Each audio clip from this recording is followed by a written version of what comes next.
Tiga perkara yang orang Melayu kena buang dari pemikiran mereka jika mereka ingin berjaya. Apakah ia? Jom kita selusuri.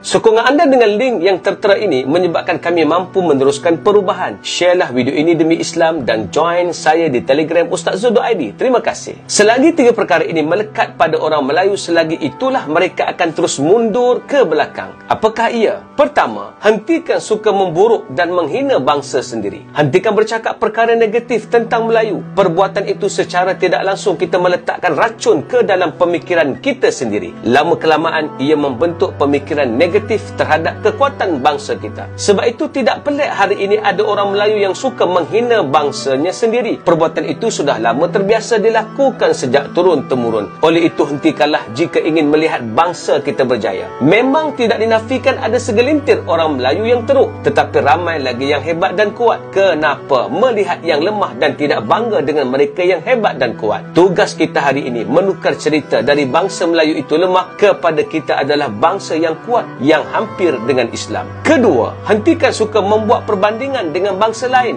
dengan mengagumi mereka dan merendah-rendahkan orang Melayu. Hari ini sudah menjadi kebiasaan kebanyakan kita suka memuji bangsa lain dan pada masa yang sama menghina bangsa sendiri. Sudah sampai masanya kita mengubah perkara itu. Apa yang kita telah buat tidak salah, iaitu memuji bangsa lain, tetapi janganlah memburukkan bangsa sendiri. Janganlah berkata begini, orang Cina lebih bagus daripada orang Melayu, orang Melayu tidak sehebat orang Jepun. Jika kita banding kita dengan bangsa lain, kita memang teruk. Hentikanlah ucapan-ucapan ini. Sepatutnya yang perlu diucapkan, bangsa lain ada kelebihan, tetapi bangsa Melayu juga ada kehebatannya. Kalau nak dibandingkan dengan Jepun, Jepun memang hebat, tetapi kita tidak kurang kuatnya. Inilah bahasa yang perlu digunakan jika ingin membuat perbandingan dengan bangsa lain. Ketiga, hentikan suka memperlecehkan orang Melayu apabila ada cerita ataupun ucapan yang sedang mengangkat darjat kita. Kita perlu menyambut ucapan itu dengan menambahkan pujian yang sepatutnya kepada penceritaan tersebut.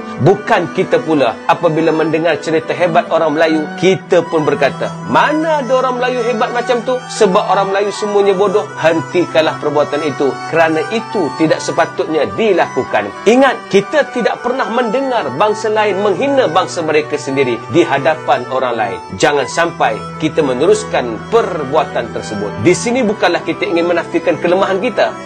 Tidak sama sekali. Tetapi kita perlu bertindak di antara membetulkan kelemahan bangsa kita dan berbangga dengan apa yang kita ada. Jangan kerana ingin membetulkan bangsa sendiri sampai mengeluarkan penghinaan kepada mereka dan bukan membetulkan kelemahan yang ada. Jika kita betulkan tiga perkara tadi, maka kehebatan kita akan kembali semula. Yang paling mustahak, apabila orang kita hebat, maka Islam akan turut hebat di Nusantara ini. La taqnatu min rahmatillah. Janganlah berputus asa dari rahmat Allah. Az-Zumar 53. Ayuh terus kuat untuk mentransformasikan umat Melayu Islam di Nusantara ini supaya kita dihormati kembali. Assalamualaikum.